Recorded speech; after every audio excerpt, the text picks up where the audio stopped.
రుమాలు చుట్టుకున్న ఈ లక్ష్మణ్ సింగుల వారేనట సిగ్గు మొత్తం గాలికి ఇడిచిండట.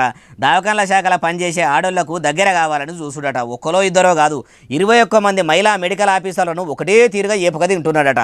సందు దొరికితే చాలు తాకరాని చోట దాకే ప్రయత్నం చేస్తాడట. ముట్టరాని చోట ముట్టేదందుకు మూవ్ అవుతాడట.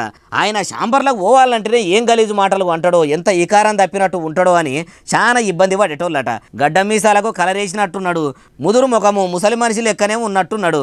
ముసలితనానికి కుసుమగూడాలన్నట్టు ఒక డిస్ట్రిక్ట్ హెల్త్ ఆఫీసర్ అయ్యుండి ఈ వయసులో అట్లా శాఖల పనిచేసే ఆడోళ్లను సతాయించుడు ఏందో ఏమో. ఆయనతో బాధిత మహిళలు 5గురు పోయి గిట్ల మా డిఎంహెచ్ఓ మమ్మల్ని షిడాయిస్తున్నాడని పోలీసులకు ఫిర్యాదు అయ్యిండ్రు. దేవునిపల్లి పోలీసులు ఆ లక్ష్మణ్ సింగ్ మీద కేసు కట్టిరట.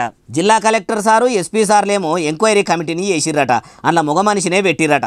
ఆడోళ్లను మగ మనిషి సతాయిస్తున్నాడని ఆడోళ్లు కంప్లైంట్ ఇస్తే మగ మనిషిని ఎట్లా పెడతారు, మహిళలు ఆ మగ మనిషికి అన్ని ముచ్చట్లు ఎట్లా చెప్తారని కామారెడ్డి ఎమ్మెల్యే వెంకట రమణారెడ్డి సార్ అన్నాడు.